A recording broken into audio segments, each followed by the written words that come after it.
Good evening.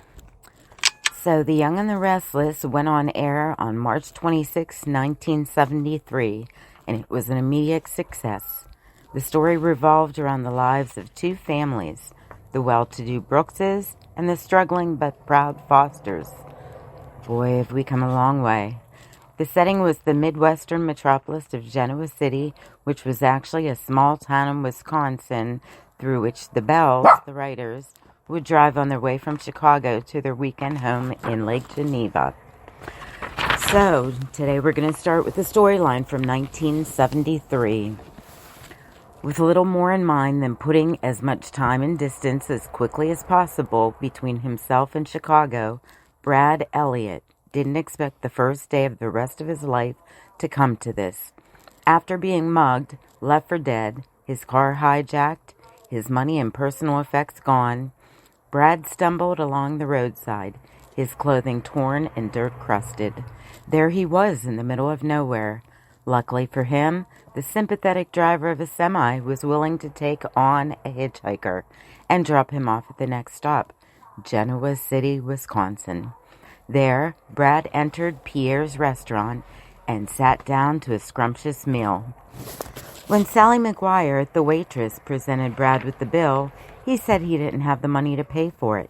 His demeanor and self-assuredness caught the attention of Stuart Brooks, who was sitting at a nearby table.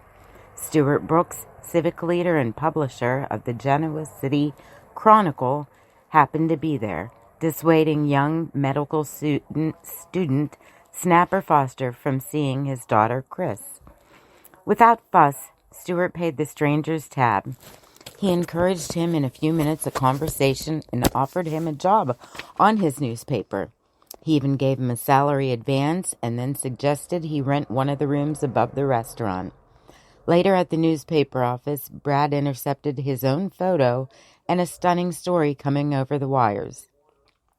Dr. Brad Elliott, burned beyond recognition in car accident, identified through a few personal belongings. Brad pocketed the copy and decided he would remain dead.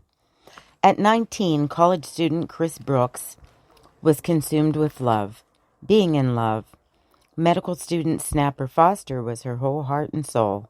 The only problem was that while Chris fantasized about having Snapper's babies, her own strict moral code prevented her from engaging in sex with him before marriage. But Snapper, his hormones raging, didn't want to wait for sexual gratification, though he did insist they couldn't marry until he graduated from medical school when he'd be able to support a wife. Enter one young lady, Sally McGuire, the waitress at Pierre's, who not only adored Snapper, but was always his ready and willing bed partner. Ultimately, a suspicious Stuart Brooks made it his business to find out all he could about Snapper Foster. It didn't take him long for him to learn that Snapper spent many a night in Sally's room. Stuart, who was very attentive and a loving husband to Jennifer, was a very protective father with all of his daughters. He didn't want to see any of them hurt. In addition to his disarming Chris, there was the shy and introverted eldest daughter, Leslie, whose friendship and trust were being carefully cultivated by Brad Elliott. Leslie's life was focused on becoming a concert pianist. I think we all remember her. 16-year-old Peggy, with freckles and red hair, was still in high school. As for Lori, 21, she was studying hard in Paris, or so she said. Lori was the aggressive daughter. She knew one day she'd become famous. What man could have a better family, and what family could have a better husband and father? Liz Foster, whose husband Bill had deserted her and her 3 children, Snapper 23, Greg 21, and Jill 18, worked hard at her factory to put food on the table. Yes, that would be Jill that we all know and love now. Liz's honesty and unwavering goodness earned her the respect and friendship of many, especially those who touched the lives of her children, Chris Brooks, Sally McGuire, Stuart Brooks, and Catherine Chancellor. A woman who didn't complain very much, she tended to disregard her own needs. Noting his mother began to tire more easily, Snapper took her to see her internist, who discovered she had uterine cancer and was in need of immediate surgery. Snapper notified Liz's brother Bruce Henderson, from whom she had been long estranged, but who immediately left Chicago to be by her side. Liz's surgery was successful, and Bruce's stay in Genoa City was short, but he did manage to reconnect with Jennifer Brooks, with whom he had a brief but passionate affair many years before she married Stewart. During Liz's stay, Jennifer met Snapper, her daughter Chris's boyfriend, and took an instant liking to him. This, of course, would introduce one more point of conflict between her and her husband Stewart. As for Liz, who recovered nicely, life went on, but with a pleasant twist. After being alone for so long, she met Sam Powers. Liz had almost forgotten how much she enjoyed male companionship. Leslie Brooks and Brad Elliott grew closer, and their warm regard for one another became obvious. Brad didn't like to talk about his own background. Indeed, none of his new friends knew precisely what this mystery man did before he came into their lives. But he seemed to have that special knack for drawing Leslie out of her shell and for making her laughter a more familiar sound in the Brooks household. He was sincere in his advice to her not to make her piano their entire world. Brad was elated and became her biggest cheerleader when Leslie was notified by the maestro Faust that she had been selected as a soloist for the Mid-American Symphony Fall Tour. Leslie's parents and siblings were also proud of her accomplishment, but Leslie's future travels to Chicago and elsewhere would provide several opportunities for her mother to cross paths with Bruce Henderson. Sally McGuire was used to sitting on the sidelines, watching the rest of the world go by. Oftentimes, she shared her most intimate secrets with Brad Elliott, who had become a close friend and neighbor.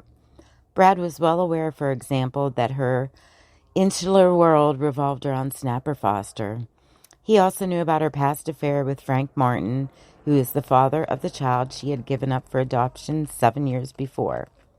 The sudden reappearance of Frank in her life drew her world into a turmoil as he demanded in helping find their daughter to heal the emptiness of his present childless marriage.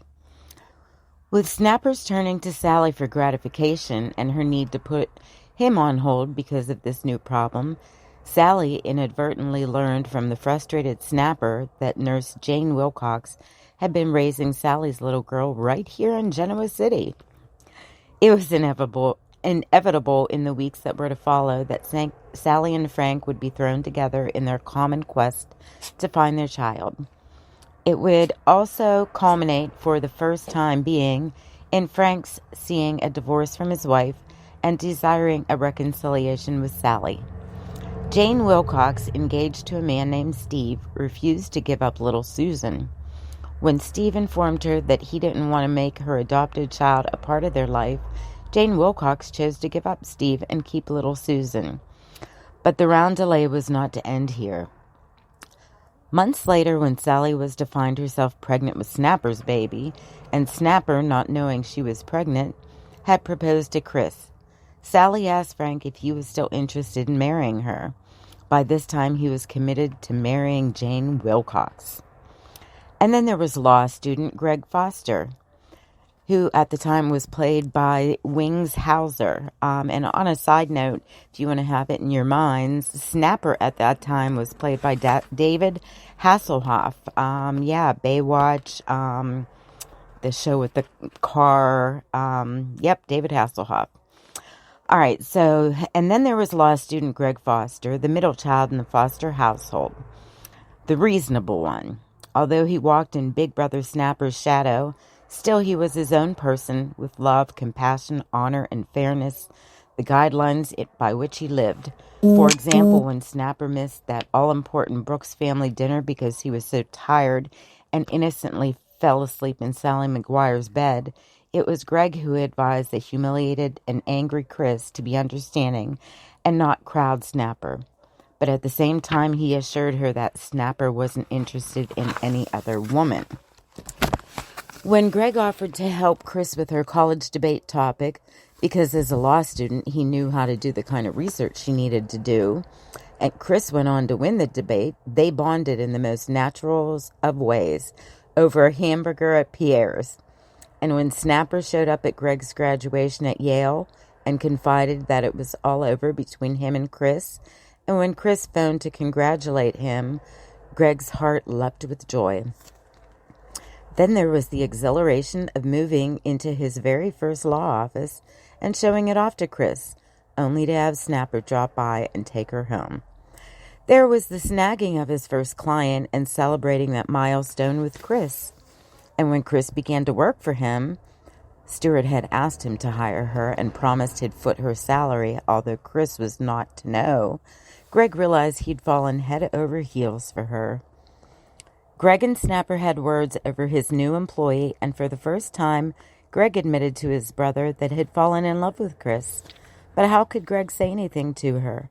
After all, he did not know for sure how Snapper really felt about Chris, and he wasn't going to do anything to ruin things for Big Brother. Then Chris found out her father was paying her salary, and she told Greg she couldn't work for him any longer. Later, Snapper began to see more of Sally, who went off the pill but didn't tell him. Then Greg was hired by a local corporation on a weekly retainer, and he asked Chris to celebrate by either returning to work for him or marrying him. But Chris, of course, was still in love with her first love, Snapper, as he was with her, though Snapper was too headstrong to admit it. Chris told Greg she had to find herself before she could consider marriage.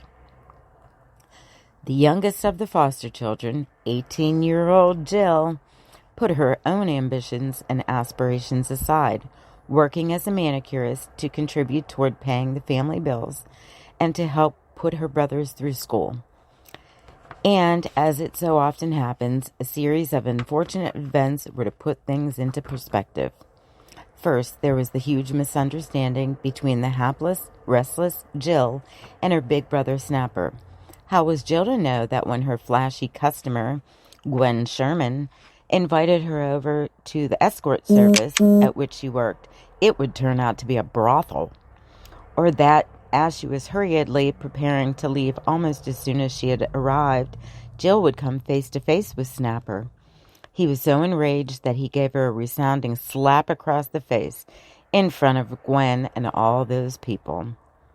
And then there was Sally's on and off again trip with Pierre to Paris, resulting from her on again, off again romance with Snapper. When she fainted in Pierre's presence, he called a doctor who privately informed Sally that she was pregnant. Later in the States, Sally admitted her pregnancy to Pierre. With no spousal candidate in sight, the courtly Frenchman proposed and then married her. But his protective sister Marianne wasn't going to sit still for this. She asserted she'd be journeying to Genoa City. And then the most traumatic event of all, Chris, after telling Greg that she had to get herself together before considering marriage, actually became more untogether than she had ever before in her 19 years. For on her way home from a job interview, she had stopped at a singles bar for a hamburger. Having observed her from afar several times before, George Curtis engaged her in conversation. He asked if he could walk her home. His good manners clouded her good judgment, and she said yes. As she was closing the door to her apartment, he struck out his foot to stop it and forced his way in. The brutality, shame, and humiliation of Chris's rape nearly destroyed her, emotionally, spiritually, and physically. Stewart was constantly haunted by the sickening thought of what happened to her. Her sisters and her mother were thrown into a state of shock. Snapper, who had been on the verge of proposing to her, wanted to tear Curtis from limb to limb. And Greg had to learn from two women at the Great Rape Crisis Center the shattering truth as to why Chris really went home. Courageously, Chris, bolstered by her sister Leslie, took George Curtis to trial. But her testimony under cross-examination was twisted so as to make the jury believe she made absolutely no attempt to fight Curtis off or scream for help. The jury brought in a verdict of not guilty, and Curtis was set free. But one very good thing was to happen before the year would end. Snapper and Chris announced they would soon marry. This prompted Lori Brooks to return home from Europe, marking another event that was sure to set in motion a chaotic and surprising new year for all of her family and friends. And that was it in 1973. Next time we will get into 1974 and a little preview. As the year begins, the most immediate concern of the Brooks and foster families was the preparation for Chris and Snapper's nuptials. Smarting from losing Chris to his brother Greg, at first refused Snapper's request to be his best man, but later relented when Chris used her powers of persuasion on him. Greg could never say no to her. Alrighty, guys, have a wonderful day. I hope you enjoyed.